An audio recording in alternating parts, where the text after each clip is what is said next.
تو حضور خطبہ دے رہے تھے، جمعے کا خطبہ دے رہے تھے، کیا دے رہے تھے؟ جمعے کا خطبہ دے رہے تھے حضور علیہ السلام. تو خطیب معلوم نا جمعے کا خطبہ دے رہی تو امام حسین آ رہی، امام حسین کو ایک دم ٹھوکر لگی، کہہ رہے تھے نا چھوٹے، تو امام حسین علیہ السلام کو ٹھوکر لگی تو حضور علیہ السلام خطبے سے اترے، مطلب ممبر سے اترے، دوڑتے ہوئے جا کر جو ہے حضور علیہ السلام امام حسین کو گلے لگا. صحابہ پورے دیکھ رہے ہیں مسجد نبوی. اس کے بعد اٹھا کر سیدھا ممبر پہ لے کر گئے، بولے لوگوں سنو، یہ میرا بیٹا ہے اور میں اس سے محبت کرتا ہوں، اور جو اس سے محبت کرا وہ اللہ سے محبت کرے گا، جو اس سے بغض کرے گا اللہ جو ہے اللہ، اور میں بھی اس سے بغض کروں گا. اور فرماتے ہیں کہ لوگوں سنو، ان قریب ایک وقت آئے گا یہ میرے شہزادے کو میری امت کے لوگ شہید کر دیں گے. اللہ میری امت کے لوگ، میری امت کے لوگ جو ہے شہید کر دیں گے. تو الغرض عزیز بچوں سمجھ میں آ رہا؟ تو امام حسین علیہ السلام کا جو ہے بڑا مقام ہے. اور کیسا مقام ہے سنو، اللہ سبحان اللہ.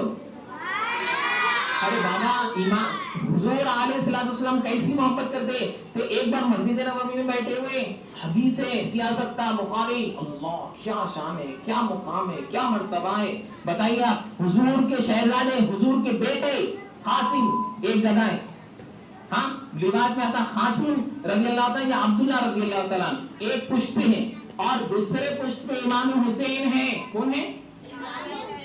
امام حسین ہے. اور راوی بیان کرتے ہیں کہ آسمان سے جبرائیل آئے اور کہنے لگے یا رسول اللہ یہ دونوں میں سے ایک شہزادے کو اللہ تعالیٰ بلانا چاہا، ایک شہزادے. تو اللہ کے نبی صلی اللہ علیہ وسلم جو ہے یہ سوچے کہ اگر میں امام حسین چلے جائیں گے تو مجھے بھی تکلیف ہوگی، فاطمہ کو بھی تکلیف ہوگی، علی کی بھی تکلیف ہوگی، اور یہ میرا شہزادہ میرا بیٹا چلے جائیں گے تو گویا مجھے تکلیف ہوگی. تو جبرائیل سے کہنے لگے میرے شہزادے کو لے کر چلو. تو دوسرے دن آپ کا انتقال ہو گیا حضرت قاسم بن عبداللہ رضی اللہ عنہ. تو اب حضور علیہ السلام خود اپنے شہزادے کو اپنے نواسے رسول کے لیے قربان کر دی.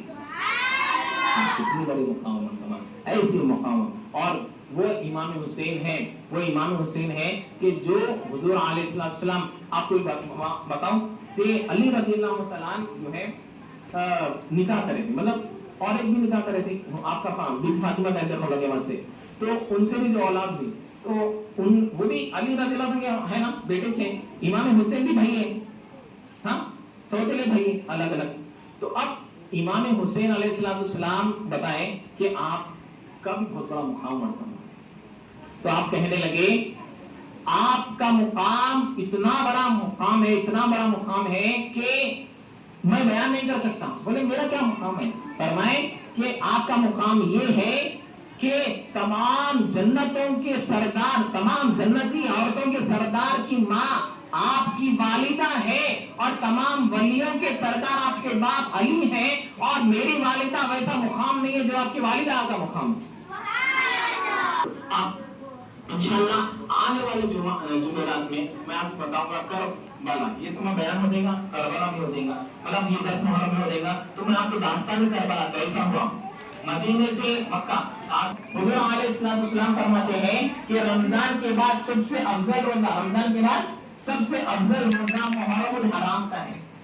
1، 9 اور 10. اور سنو 2 روزے رہنا ہے، ایک روزہ میں روایت میں آتا 2 روزے کی کرنا ہے، اس لیے کہ نبی کریم صلی اللہ علیہ وسلم جو ہے مکہ سے جب مدینہ آئے تو مدینے میں دیکھیں کہ کئی ایسے لوگ ہیں جو یہودیاں روزہ رکھتے. تو حضور پوچھے کہ روزہ کیوں رکھ رہے ہیں، روزہ کیوں؟ تو فرمانے لگے اس لیے رکھ رہے ہیں کہ موسیٰ علیہ السلام کو اس دن نجات ملی، اس دن نجات. تو حضور علیہ السلام فرماتے ہیں کہ موسیٰ میرے بھائی ہے، تو لہذا ایک یہودیوں کی مشابہت نہیں ہونا، بلکہ حضور علیہ السلام 2 روزہ رکھے. کتنے؟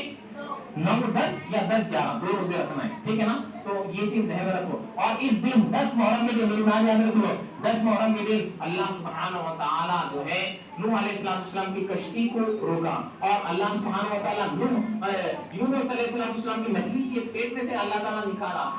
10 محرم کو اللہ سبحانہ و تعالیٰ بہت سے واقعات ہوئے. 10 محرم کے دن قیامت ہے. کب آئیں گے؟ 10 محرم کے دن قیامت ہے. یہ بات ذہن میں رکھنا. ہاں جب بھی 10 محرم ہوتا ہے تو کئی چرے کتابوں میں لکھا ہوا ہے کانپتے ڈرتے ہیں 10 محرم آ گیا تو. اور